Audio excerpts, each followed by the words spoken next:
एखादी ओळ आपल्याला आवडली तर दाद द्यायचा कंटाळा करू नका. कवितेचं नाव आहे मी आता म्हातारी झाले असं अजिबात म्हणायचं. हा, कोण म्हणतं तू म्हातारी झाली? कोण म्हणतं तू म्हातारी झाली? आताशी तू तर साठीला आली. आताशी तर तू साठीची झाली. मी थकले मी दमले असं सारखं सारखं म्हणू नको. मी थकले मी दमले असं सारखं सारखं म्हणू नको. बाई ग तुला विनंती आहे बळच म्हातारपण आणू नको. बाई ग तुला विनंती आहे बळच म्हातारपण आणू नको. सून आली नातू झाला म्हणजे म्हातारपण येत नसतं. सून आली नातू झाला म्हणजे म्हातारपण येत नसतं. स्वतःकडे लक्ष द्यायचं सोडलं की वार्धक्य येत असतं. स्वतःकडे लक्ष द्यायचं सोडलं की वार्धक्य येत असतं. डाय कर नको कर हा तुझा व्यक्तिगत प्रश्न आहे. डाय कर नको करू हा तुझा व्यक्तिगत प्रश्न आहे. नीट नेटकं टापटीप राहा एवढंच आमचं म्हणणं आहे.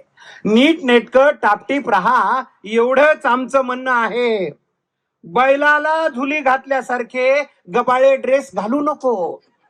बैलाला झुली घातल्यासारखे गबाळे ड्रेस घालू नको. उगीच आधर आधर जीव गेल्यासारखं चालू नको. उगीच आधर आधर जीव गेल्यासारखं चालू नको.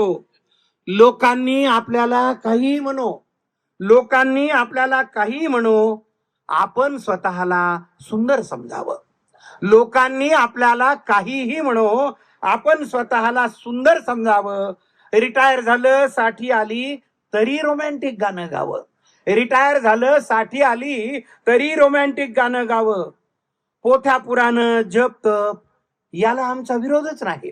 पण मी आता म्हातारी झाले असं अजिबात म्हणायचं नाही. जरी साठी आली तरी स्वतःसाठी वेळ द्यायचा.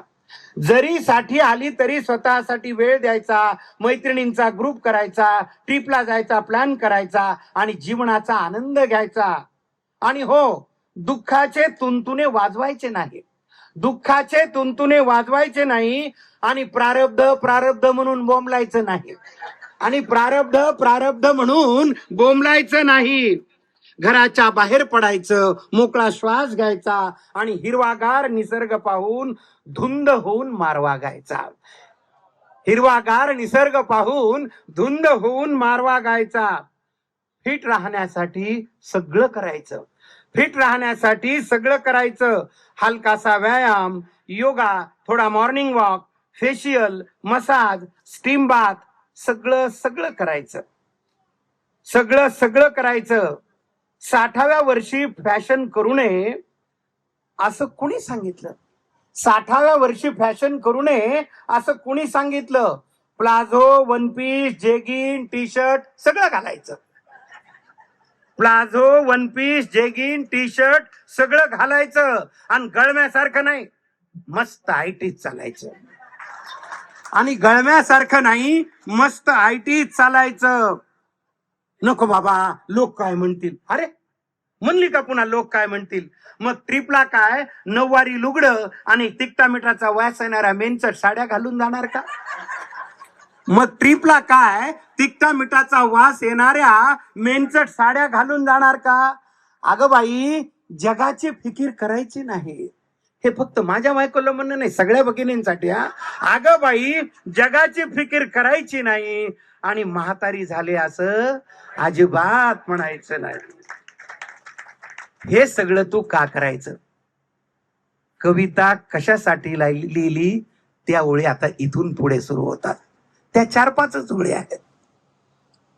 हे बाकीची भाकड कथा जाऊ द्या, ती लक्षात ठेवली काय न ठेवली काय. पण हे सगळं तू का करायचंस ते नीट समजून घे.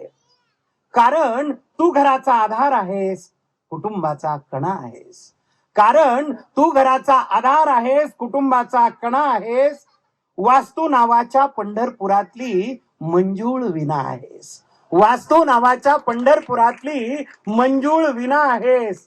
तुझं शारीरिक आणि मानसिक आरोग्य उत्तम राहिलं, तुझं शारीरिक आणि मानसिक आरोग्य उत्तम राहिलं तरच घर आनंदी राहणार आहे. देवघरात दिवा लागून स्वयंपाकघरात अन्नपूर्णा येणार आहे. देवघरात दिवा लागून स्वयंपाकघरात अन्नपूर्णा येणार आहे.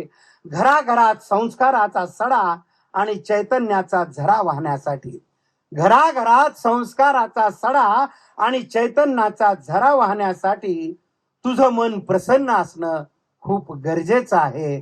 तुझं मन प्रसन्न असणं खूप गरजेचं आहे.